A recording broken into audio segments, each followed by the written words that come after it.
Welcome to Prog Will Find a Way Progcast. I'm Jonathan Block. And I'm Jay Valade.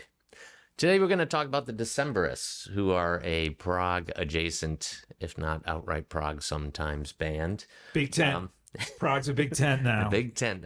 We should change it to Big Tent. The Big Ten podcast. Well, we do, I've often thought, and we'll talk about this with Decemberists because there's some, different styles and whatnot. Of course. So the reason that we're talking about them is my wife and I just went to go see them a couple weeks ago in New Haven, and this is kind of a report back about the show. And this is kind of interesting because this is more old school where they're touring before the album is really out. Correct. Most people don't do that anymore. Right. And they are doing, which is now the 4 songs. It's up to four of the songs are out. They're doing what everybody seems to be doing now. Okay. In advance of an album coming out because of I think the lack of people getting physical product or not a lack, but the decline of the physical product. Right. Or more people are consuming music. Yeah, by streaming. So what they're doing is they're releasing song by song over the course of a few months ahead of the full release. Okay. Which is interesting because you get to the bites of it, but I also like to hear an album unto itself. But it also keeps it on your radar. Now, this tour, are they playing a lot of the album? Yeah, they're playing a lot of this new album. Okay. So there were songs that they played that we had not heard yet, yeah, and songs that we had just recently. And they're the kind of band where people are okay with that. Oh yeah, at the live show. Oh yeah, yep, yeah. Although as happens with most bands, that the new stuff that people don't know as well, it's bathroom break time for some people. Right. Yeah.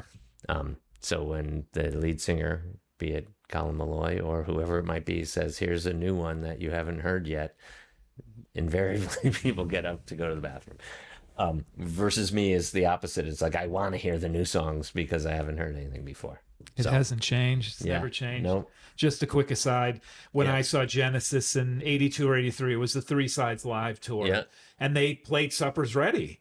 And a lot of people, even who were there, so think of the time. I mean, they were familiar with Duke and they were obviously Abacat, but they would start, and it starts quiet. People were getting up and going to the bathroom and like, what? So ever since then, I'm like, nothing surprises me. Yeah. I usually have, this is a total aside, I have like a song in my head. Right. When they play that, I'll go. Yeah, when you play that, you'll go. It was the Big Generator tour. I'm like, when they what was it? When they play Almost Like Love, I'm going to the bathroom. And they open with Almost Like Love. It's like a sitcom thing where you walk in the door, you're ready to sit down, and they play that song, and you're just like, what? And you just turn around and go home. So they got you right off the bat. Yeah, but the good news is you got it off the bat. Yeah. Bad news is you probably didn't have to go to the bathroom right at the beginning of the show. That's my point. Anyway, so we saw them at the up in New Haven, and it was a really good show. We were right on the balcony, in the front row of the balcony. So it's an interesting venue because it's standing on the floor and then seated in the balcony. Okay, yeah. But if you buy one or the other seat, they do not let you no move commingling. Yeah, no, it's not general admission. No. So the view from down below is sometimes nicer, but when you're in the front row of the balcony, it's right. But did you really feel like standing? No, not at all. Yeah, that's why we got the seats.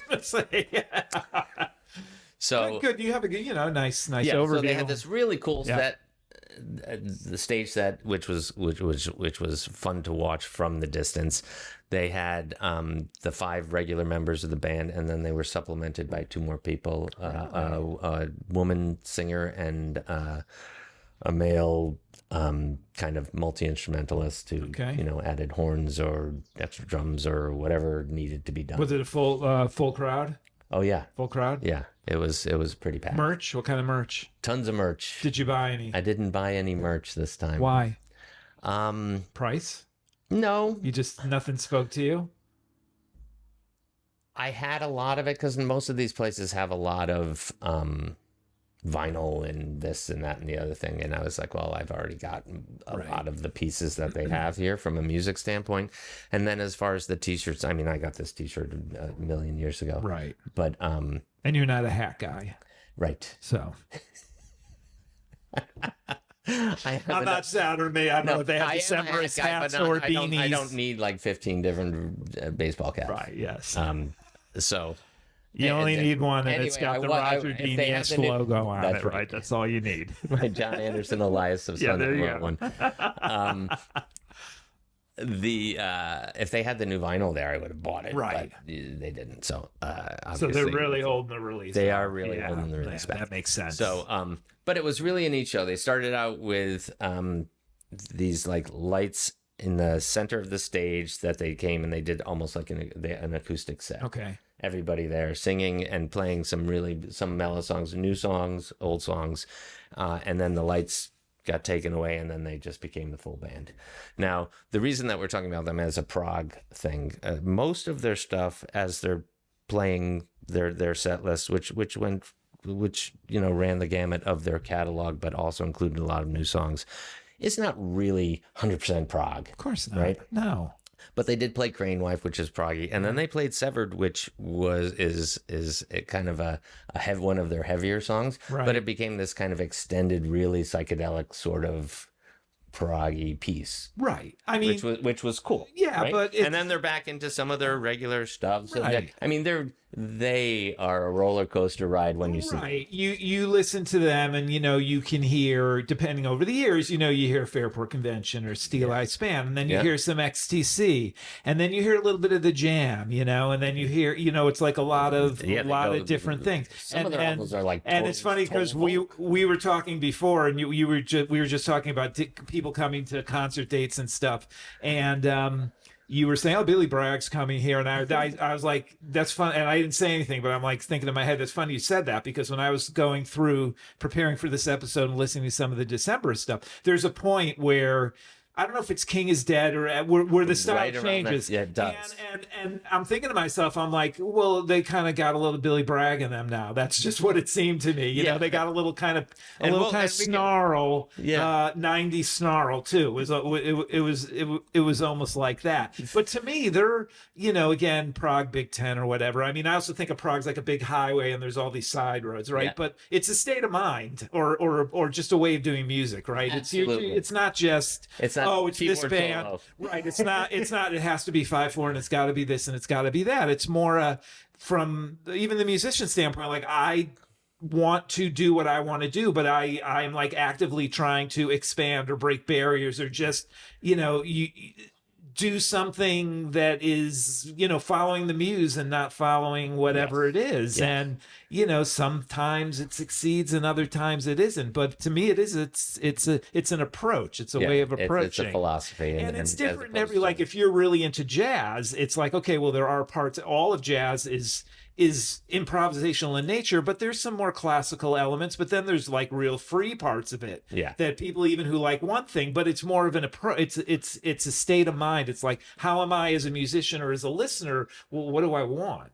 Yes, I agree, because they are not in your, they're not your traditional prog band, but then the encore was a 20-minute long song that is going to be on their new album. Was that Joan in the Garden? Yeah, and it was really cool because it goes through the moves. Right. It has this build up primary section, then this kind of mellow, ethereal, even industrial noise kind of center section, and then the end section, which is full on keyboard solo, rocking, and it's a fun song. There's Mellotron choir in there, so that completely does it. I mean, obviously the earlier stuff and Crane Wife, to me, they in that era they were more prog. Now they're American. You can only get so prog. You can only get so prog. But it was always, to me, more from the English folk rock, the Fairport Convention, and that. Which to me, again, that's another avenue. But to me, that's prog. There's prog elements to that for sure. It was the time. It's just coming from a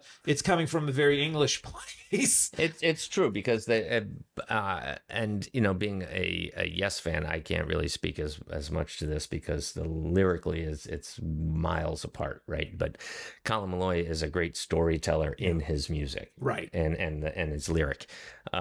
So it's kind of an interesting proggy approach, though, because I mean, you listen to some of the stuff on Crane Wife, and you listen to The Island, and I'm like, well, there's King Crimson, right? Exactly, you know, exactly that album, and there's songs that are medleys, and they go through different bands. You know, you can hear kind of different touch points. They're not aping anybody. You know, they're always, and again, you know, it's always the Decemberists, which is another key to it being sort of. It's sometimes people, they are an American band, so that.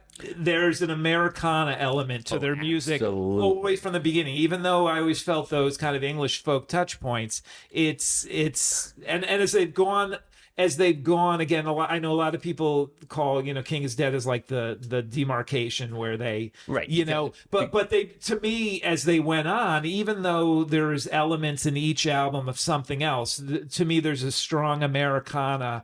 I don't like Americana roots. It's just, it feels, but it's it like, is. Yeah, it is. Like, I mean, to me, some of those albums that came after Hazards of Love, because they had this build, right? They started and they were doing their kind of quirky, their own thing, and you could tell it was the Decemberists still are the Decemberists. They have, even though they might go from one sound to another, you could tell it's the Decemberists. And it's not even just Colin's voice. It is just their approach to music and songwriting. It's the atmosphere, the instrumentation, just the whole. So they moved on. They did The Tain, which was this... Because he's done solo albums too, right? He did one, or... He started out in a band called Tarkio. Right. But he hasn't really done solo albums per se. Okay. His solo albums are like little cover songs. Okay, because I did see. EP, Colin sings the King. Yeah, we'll show the crowd because sing Sam Cooke, and he's got another one which I think he does Morrissey, and he does. Because I saw some stuff online on Apple Music, and I was like, oh, okay, he's got underneath where they show bands you might like or it's similar. not quote unquote a solo album per se. It's more like he does the Brian Ferry outside of Roxy Music. Gotcha. And do they have any live albums? Yeah, they do. One? They have a couple. Okay. Well, they have. So you got. Let's do your show and tell. We'll talk. For those who don't watch the video, so here's another reason why you want to watch us on YouTube, because we do show and tell, because we can't do sound and tells. We'll walk through it. But they have a visual as well, because I thought you were just going to stop there. But not say that. You were just going to say, well, they like Yes. I did not like Yes. No. So do they like fun. Yes, or we don't know? I'll tell you the story, or before the show story. Okay. But Colin's wife does all their art. Oh. So you could tell. I mean, it's a very identifiable imagery. There's a vibe. Yes, I agree. Which is cool. So they started out with 5 songs, and then they did their first couple albums, which are all pretty cool. 5-song EP, and each one has great. Now, did you have to go back and buy these, or did you know them from the start? My first album that I got by them was The Crane Wife, because that was the intro for many of us. I was reading the press, and the press was like, these guys have it together. So then I went back and I got the other stuff. Okay. But right before, so these are the albums. These are the albums. Any rare right before Crane Wife, they did The Tain, which is a 5-part, one long song, basically. This is big, because you can't get this. This is not on streaming. Oh, it isn't? No, I looked for it. Oh. I don't know why, and it could just be. Well, it's great. It's not on Apple Music. That's the one I would have gotten at the show. Okay. The vinyl, but my son already has it, so I'm like, we usually try not to get too many of the same things, because unfortunately, eventually he and my daughter will inherit my record collection, and who needs 2 of everything? Right. He's like, Dad, you don't really need that. He's like, I gotta get rid of all these Marillion front row club CDs. So then came The Crane Wife, which I think was the highlight of that breakthrough moment, album, right? Yeah, yes, yeah. They had their moment for sure, and they have major label, but then just some really, really good songs. It's a good album. It's a good album. Yes, as a whole totality, thing, front to back. And the moods that it covers, and it goes up and down, the instrumentation, the arrangements, everything is really cool. And there's a deluxe edition of this. There's a whole box set. You don't have that? No, I should have bought it when it came out. It's available online. It's available stream it. So you, through Apple Music. I was listening to it yesterday. Yeah, the bonus stuff, because and there's a lot of it. There's a ton. It's a lot. I wanted to buy that, but I didn't have a record player at the time. If my record player was, I had Forsaken vinyl, and so I didn't get it because it was really expensive just to get those extra songs, and they did not have a download feature when they released it. Some of the bands would always do a download. If you buy the album, you could download, and you couldn't do that. The look of disappointment is. I know, it's so sad. You can come up with every excuse in the book, but you're kicking yourself. You did not buy that. I know. Right? I wish I had it. And then keep an eye out for it. It must show up places. Then they did a bunch of EPs, which after Crane Wife, they were like, we're going to go back and do some fun. A lot, and I know a lot of this stuff you can't get. Right. Or it's hard to get, I guess is the way. They put it all You on can go to discogs.com and spend a lot of money. Excuse me. Then they did Hazards of Love. And Hazards of Love was a double album. What is this? Oh, it's just that's a boot of rarities and stuff. Oh, where'd you buy this? I think I just downloaded stuff off the internet. Oh, yeah. This is a CDR. Okay, don't call it a bootleg then. You made this as a mixtape of Decemberists that Jay made for himself. Yes. Home taping is not killing music. Please. Then they did Hazards of Love, which was a concept album. This was a full. The Crane Wife might have been sort of a concept album because loosely, but not really. Yeah. I don't think the songs interconnect in a story that I could discern. Right. This is specifically a story kind of thing. So. Lots of different guests and vocalists and different kind of sounds and voices. It's not all Colin and very interesting. Saw it live. They played it all straight through. I mean, this was their Tales from Topographic Oceans, because people bought the Crane Wife and then they got this and they're like, what the hell is going on?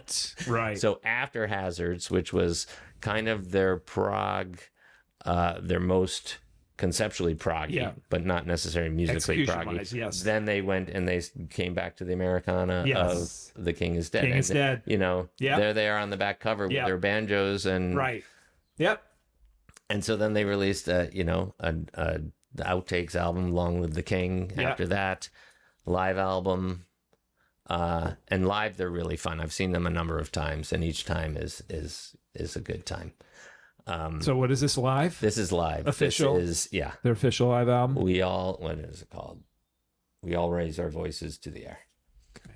Double live album. Then came What a Terrible World, What a Beautiful World. And another full release. Another full release. And truthfully, after Hazards, the Americana stuff doesn't really float my boat as much. Right, yeah. And it's fine. And the I'll Be Your Girl came out next. And some of the, now I hear the songs and I love all the songs. Right. But as an album sitting there by itself doesn't always grab me. But there aren't bad songs on it. It's just it doesn't grab me as much. I'll be Your Girl hits me more than the one before it. I just think because there's moments in there and there's a little bit of psychedelia here and there. Yes, I mean, it's like not just the cover. Yeah, exactly. And I like that. There's fun. the whole we'll cover that someday. The whole psychedelia aspect of Prog. Those three albums. The Come Down, And what else you got there? The last two are not official releases, but in 2007, they were going to do a tour called The Long of It and the Short of It, where they played 2 nights in each city. Okay. They managed to do Chicago, and then I believe there was some I don't know why, but they canceled the rest of the tour. An interesting take, and a very proggy take, that they did one night of all short songs and then one night of all long songs, during which they covered Echoes. Okay. Wow. There you go. Okay. By Pink Floyd. Yeah. So so I found these somewhere online and made my own CDs of that, because it was for your own enjoyment. It was the one show they did. These are my tickets for the Oh, the shows you didn't The get to shows I didn't see. get to see. Oh, that's cool. And when I got the tickets, I got the T-shirt that I didn't, So this is this T-shirt. Getting creative here. Very nice. No, this is great. Why not? It's the modern version. The long of it, the short of it. Yeah. So another cool. fun thing that they did. And that was it? They only did those 2 dates of the tour? Or they did, wow. Yeah. But somebody was able to tape it? Yeah. That's great. So it showed up on one of the sharing sites. And I don't think that they really care because they're all over these sharing sites. Yeah.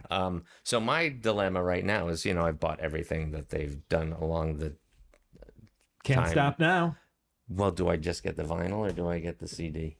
Oh, at this point, I don't know. You're putting a stake in the ground. Is that what you're doing now? You just buy vinyl? Like you're making that statement then. If I have the choice between buying a CD and vinyl, I'm going to buy the vinyl.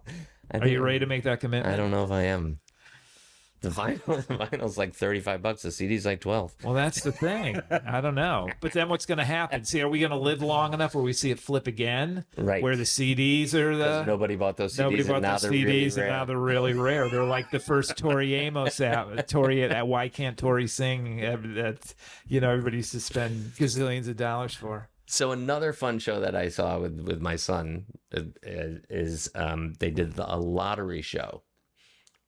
Like this big giant thing that you would have with bingo filled with ping pong balls or little wiffle balls or whatever of every song they've ever done. And then other things, cover songs, Collins crowd surfs, whatever. Okay. Right? Yeah. He would spin the thing and pick out 3 balls at once. Okay. And they would play whatever was, they would do whatever was on the thing. And that they did it. And that was the show? That was the show for like 33 songs. Wow. Yeah. It was pretty when cool. was this? Do you remember? Recently? Far in the past? What album was remember. It for? It wasn't an album. They were just out? It was probably after... Post or pre-pandemic? Pre, okay. It was after the Crane Wife tours and after the EP tours. Okay. It was after the canceled, long and short of it? It was before... it was before the okay, we're closing before Hazards of Love. It was in that in between stage. So we can get down the year. How about the month? I don't know. What did it feel like out? Was it hot? Was it You're a pain in my ass. So they that was so much fun. That's a wild concept. I love that. Fun. That's fun. Yeah. It was 2009. Okay. All right. Yeah, that's cool. I like that concept. But do we know when's the full album coming out? This new Decemberists album is coming out, I think it's sometime in July. Okay. So and coming out means they're releasing the last song, right? Are they releasing all of them? They did they released Oh No the other day, and that was another song that they played. So I'm assuming that the next song they're gonna play is called, I think it's that they're gonna release is probably The White Veil, because it's another song they played in concert. Right. So you heard a lot of the songs from the album. Yes. Okay. They just threw them in. That's them in. Yeah. Interesting. Which is kind of fun. Yeah. So I've liked them, since whenever Crane Wife came out, 2006. One of the guys at work liked them, and then I had read stuff about them, and it blossomed from there. And then Matt, my son, really liked them, and now my wife likes them, and so it's a family affair. She saw the show because we'd seen them before altogether, but she and I just went to this one, and she loved it. She loves Colin Malloy now. She's like, he's the best front man. He's so much fun, and it's cool. So if anybody's watching this and they are not suitably intrigued with the Decemberists and maybe weren't that familiar with them, like what would the trajectory be from a discography? Like what should be those 3 first albums somebody should listen to? Obviously, the Crane Wife is in there, right? Crane Wife would be my number one. Start with that. Is really good. That was the one before that. Yep. So I would do their new one because I think the new one has some really strong material so far. I mean, they're based out of Portland, Oregon. Yeah. So they have a lot of the Northwest people. I like James Mercer from the Shins is on on one of the new songs, and there's other people on other songs. I think. So they have that kind of thing going. And when should they listen to Hazard? Once they get into them. Okay, so after those 3, if you really want to get proggy. Proggy goes a Well, I chord. think what I had my trouble with Hazards was because the others albums had so many kind of song oriented stuff that I didn't love the singles on Hazard, so that it didn't have the hookiness that some of the other It's a stuff different had. approach. Yeah. So I put that one at number 4 because I think it's suitably different than it is most of them, and it's cool. Anyways, check out the Decemberists. 2 thumbs up. Prog will find a way if you wanted to.